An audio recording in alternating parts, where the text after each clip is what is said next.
Welcome to PowerUp podcast, the podcast that seeks to empower and dismantle, giving us the power and confidence to question, deconstruct, rebuild, and expand in life. I'm your host, AmaRouge, voiceover and multidisciplinary artist, well-being advocate, food and book geek with over 14 years of movement-centered experience. I am your host, Mesma, artist, choreographer, yogi and coach with a passion for alchemy, creativity, transformation and workplace wellness. We recognise that we can't dismantle and empower or be empowered without first learning ourselves, diving deeper to unlearn the harmful, restrictive and unprogressive. It's an ongoing practice and journey for us all, which is why we created this podcast. Our show features guests doing the work to enlighten, deconstruct and power up in their own magical ways. We're going to be having conversations around the power of healing, transformation, well-being and creativity, and how they feed our personal and collective evolution, how they help us power up. Hi, Power Up Podcast family. We are back with season 6, Rotted. When did we get here, Belle? Right? Mad thing. Can't believe it. But we're here. If you've been hanging with us for a while, we want to say thank you. Thank you for still riding with us. If you're loving what you're hearing, what you're unlearning, please rate and subscribe wherever you're listening. And if you are new, welcome. Hopefully you're going to stay around for a while. And if you do enjoy today's episodes, go back through the library and have a little listen. There's a lot more in there for you. And please also rate and subscribe wherever you're listening. It really helps us to continue doing what we're doing. And it really helps other people find the work that we're talking about, explore and unlearn and empower themselves. We're kicking this season off with the most beautiful series on what it is to be human, in all its realness, in all its complexities, in all its messiness, in its beauty, in its illumination and its simplicity. And we're starting things with a wonderful guest who Ella is going to introduce. And I'm going to pass over to her now. We have Caleb in the house. Hi-oh. Welcome, Caleb. So excited to dive into this with you, the professional optimist, who also likes to be naked on Sunday, which I can't wait to speak some more about. Naked Sunday is a conversation around the question, why do you love yourself? The extent to which we do not love ourselves on the inside is amplified in magnitude of hate on our external world. Caleb is working towards a vision of world inner peace and aims to help visionary leaders rediscover and optimize their energy and passion so they can inspire others to cultivate harmony and prosperity in the community. Yes, just big ups to that. All about sharing the love. Thank you so much for welcoming me on today. We're so happy to have you. But look at your just lovely smiles. Y'all are just bringing me joy anyway. Like, I'm just feeling this. Like, we could be done now. I'm just like, my heart's filled up and we're good. Like, but let's have some. Excited to have more fun too. Super excited. So, Caleb, tell us, why do you love to be naked on Sunday? Oh, well, first and foremost, I think it's. I think us coming back to just being okay, being by ourselves and being naked. It's kind of a beautiful thing anyway. And the Naked Sunday, whenever I tell somebody my company's called Naked Sunday, of course it turns some heads and it has this, oh, what are we going to talk about here? Is this just dude just starting his own nudist colony or something like that? Perhaps philosophically. But Naked Sunday was an actual habit that I did. Eventually brought my wife into it, where I sat butt naked every Sunday. I can't even remember how long it was. And on the surface, that helped me lose about 40, 45 pounds. But intrinsically and also externally, it was a powerfully transformative experience where I started to enrich my relationship with myself, the conversation with myself, the conversation with my wife, and building that deep, intimate relationship. But then also it helped transform what I do for work and the type of conversation I wish to espouse. And why I like sitting naked on a Sunday is it's my version of church. I'm sitting and making my version of my connection with who I am, what I hope to be, what I hope to bring about in this world, what I hope my legacy can be. I don't know if it's necessarily liking being naked, but learning how to like being naked is perhaps the different thing, because what most people wouldn't think, at least off the rip, is that it actually gets very uncomfortable to just be by yourself and sit by yourself. And that's what I I learned that really quickly when when I started that process. I didn't realize how much I actually hated myself at that time. So that journey to learning how to love myself where I was at also gave myself permission to grow to where I wanted to be. And what was it about the physical nakedness that connected to the kind of metaphysical nakedness for you? Because it sounds like it was a gateway into that end of things. What was it about that for you? Great question. So at the time, I owned a gym or a wellness center, and I put a lot of pressure on myself in general. I have been known to be deeply neurotic about my appearance and wanting to present a certain way. It has to do with a lot of my own self-concept and whatnot.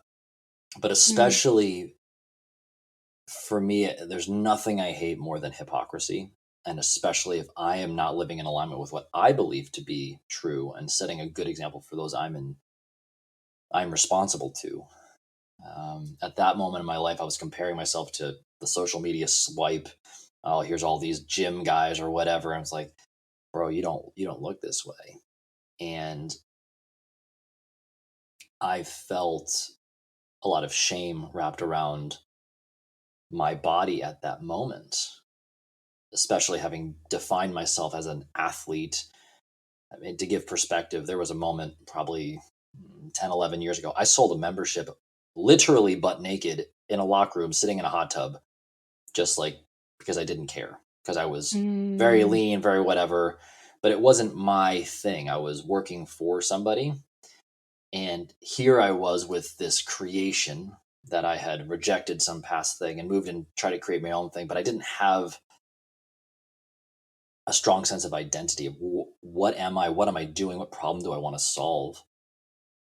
To bring it back to answer the question properly, is that this symbolized how unsorted out I was. I had gone on a journey to that point to start opening my mind towards things beyond just a physical nature, just a very practical surface level thing. I'd gotten some counseling, started meditating. I had a few different other practices that I had really started to open my mind to. But the final frontier of connecting my mind and my body and my heart clearly wasn't lining up. So sitting mm. there and just looking at it and dealing with the mirror, that was just tough. That was just tough for the standards that I have held for myself.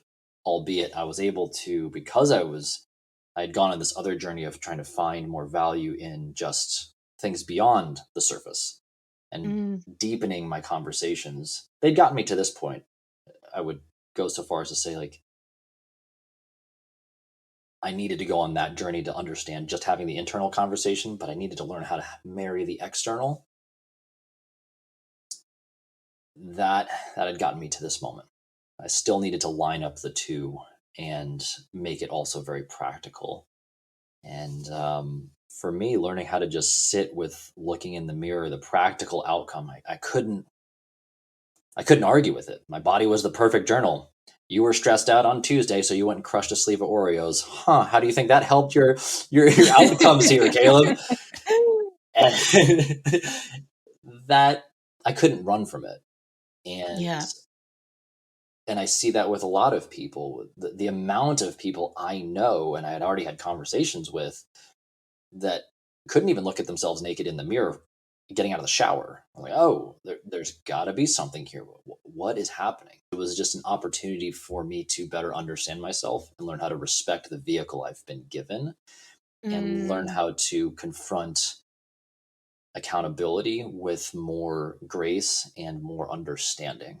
And that was it continues to be a really beautiful conversation because it's not something you ever stop. It feels like vulnerability is quite a theme here, of like being vulnerable, seeing the vulnerable side of the self, and learning to love that. Yeah. And in my life, I've deeply struggled with that. And the one thing that, at least earlier in my life, I could tout my confidence on was being able to feel solid in my body. I was strong. I could do athletic things great, and it came fairly naturally. And this moment, and first learning how to be vulnerable in other spaces with just my words and connecting and sharing my feelings, now being vulnerable with this and having to deal with both those things at the same time, that was really, really difficult. If we're going to circle a conversation around what does it mean to be human, a fundamental part of that is connecting with others. But to be able to properly do that, we must first connect with ourselves and who am I? And I didn't always like what I saw. Yeah. And that vulnerability was certainly terrifying. But once I had committed to it, it was, I was also asking, well, I have these beautiful things, these beautiful people in my life. I have this cause I wish to serve. This is just the next step in that process. Like, I only share that, so I hope somebody else can be like, oh, I guess that's just part of the process to just deal with it, and it'll be Yeah. okay. So Yeah. yeah. And Caleb, you know, your story, like the first time I heard your story, I was quite blown away, as I'm sure many people are, of how you came here from, you know, your kind of your beginnings of life. Would you be up for speaking a little bit to that? Yeah, so what I think you're alluding to is eventually people find this out. I grew up in a cult. And off the rip, that's a pretty harsh word. I'm coming off a weekend where I was actually home alone with my parents and had a long conversation about this. So if anybody doesn't know, I grew up in, or if anybody doesn't know about this religion, cult, whatever you want to call it, I just call it part of my life lesson. It was an opportunity for me to learn, and I'll share my fundamental lesson that I've taken out of it and the conclusion of it. But the Unification Church, or some people call them the Moonies, that's what I grew up in, that religious faction. And things that were common, like things that deeply affected me, or they were better known for, was their mass weddings. So my parents are in the Guinness Book of World Record for largest mass wedding. They're married in Madison Square Garden alongside a few thousand other people. Wow. On top of that, they had an arranged marriage. Like, my dad told me the moment that they're sitting in a group, a big crowd, points at him, goes, "You need a strong woman." Wanders around the crowd, points at my mom, says, "You two go talk." They went and talked a little bit, and then they got married. Like, in the modern day Western culture, this seems flabbergasting. Like, what is this? This is archaic. This is whatever. They had gone through a process, and this was kind of understood that was going to happen. Now,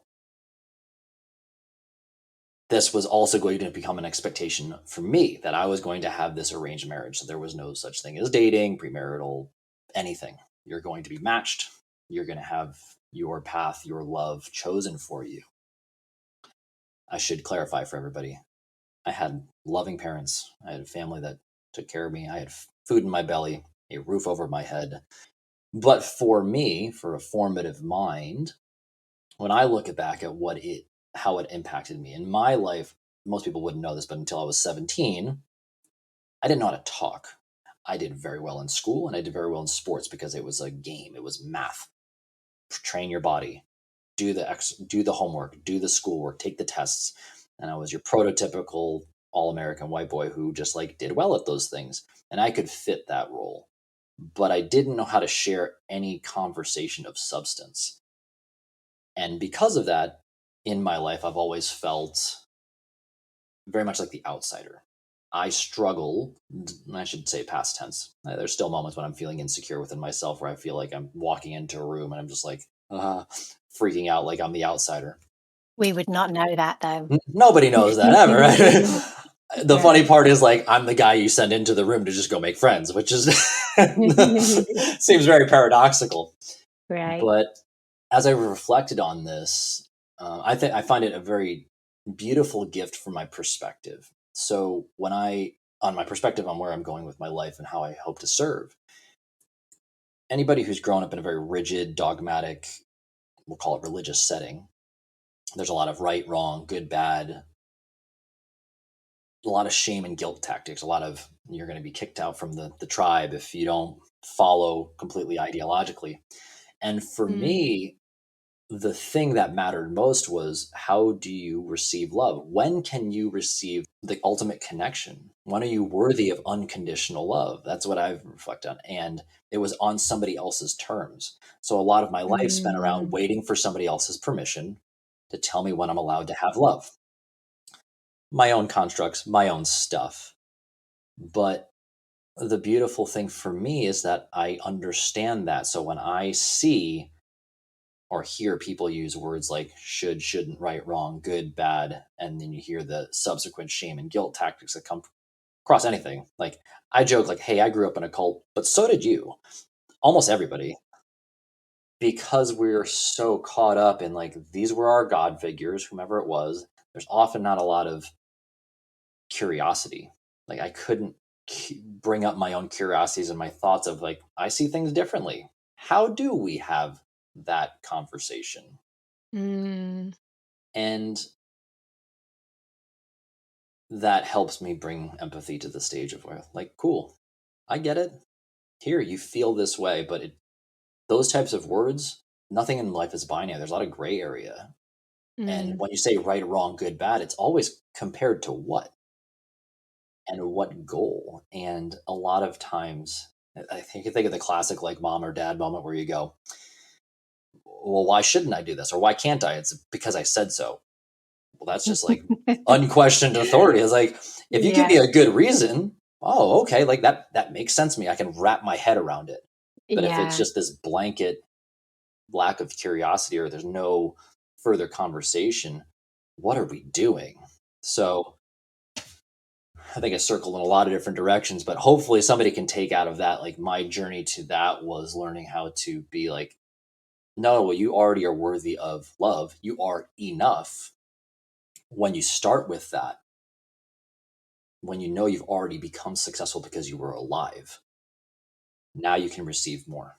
Not when you achieve this, because for me, a lot of life was then rejecting, well, I'm going to prove you wrong. Screw you, mom and dad. I'm going to show you. I'm going to go get the Barbie girlfriend and I'm going to go get the title of business owner. And then I'm going to go, look great with my clothes off.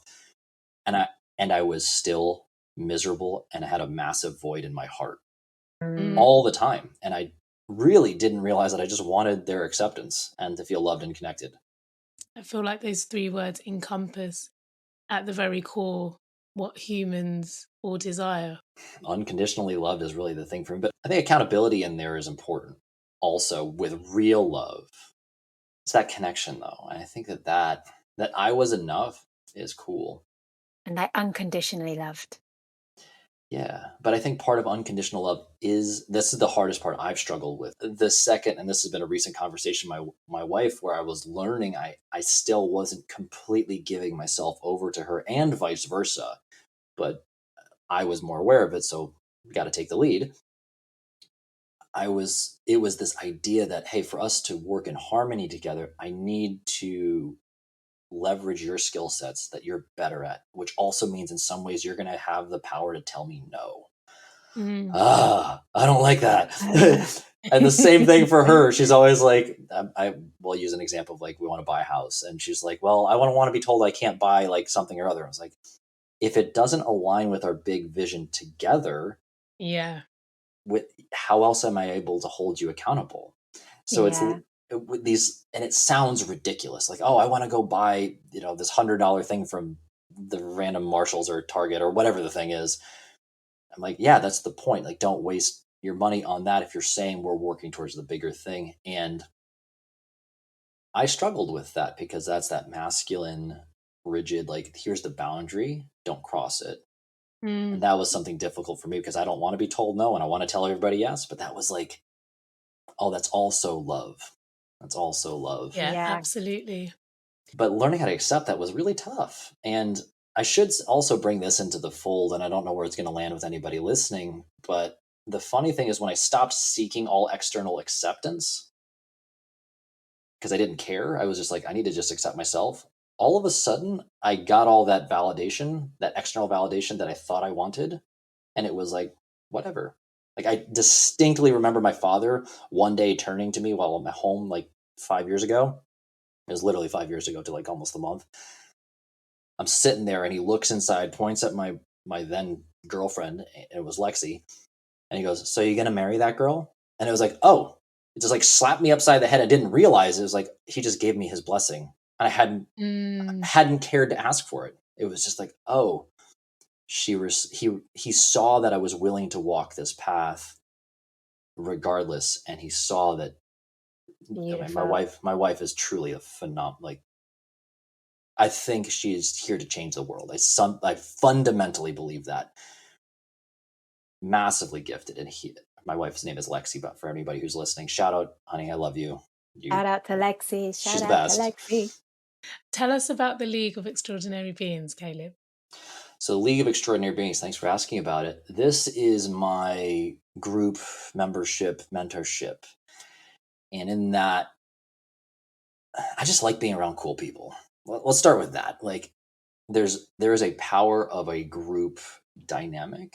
And for me, in this space, it's an opportunity for, I almost jokingly call it like a Entrepreneurs Anonymous, because where do business leaders go to people to talk about their stuff? Like, I know for my wife, like, she doesn't understand the position of being the business owner. So some of the words are like, if I come tell her like, hey, we had a tough time with like the bills or something like that this month, her first reaction like, are we okay? I don't know. Like, it's not the same as somebody else who's understand what it's like to be in the fire.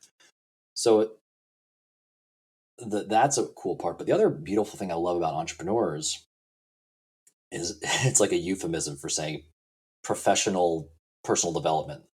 It's the drug to say, I always want to grow as a person, and I like being around that energy. Now, I've been, call it that title for, I've had entrepreneur next to my name for better part of 10 years, something like that, maybe a little more, closer to 11, 12, something like that.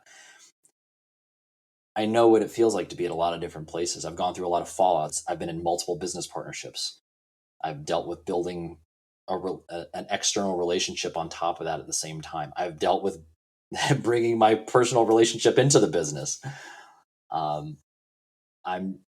I find, especially for that type of persona who really wants to like heart-centered leaders, they want to help so many people.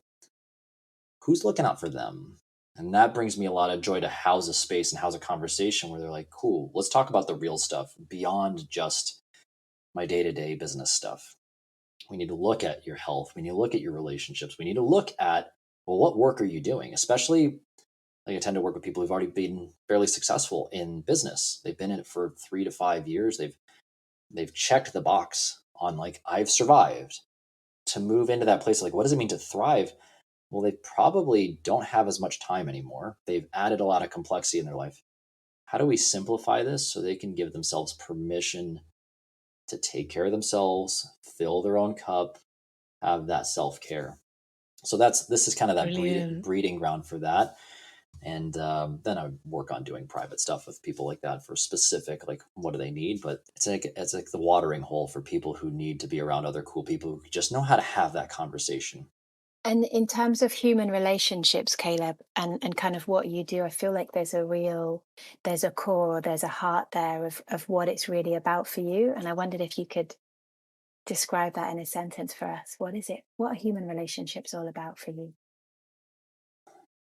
Human relationships are all about loving yourself first so you can see that love in somebody else. Thank you for listening. You can connect to us and our guests via the links in each episode's show notes. Before you go, we invite you to hit the subscribe button so you don't miss out on any of the goodness to come. And if you enjoyed today, perhaps tell a friend to tell a friend.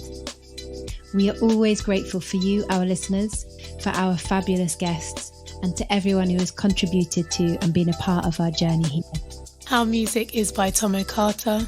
Everything else is brought to you by us, the PowerUp Power Team. I'm Mesma. I am AmaRouge, and we are PowerUp Podcast.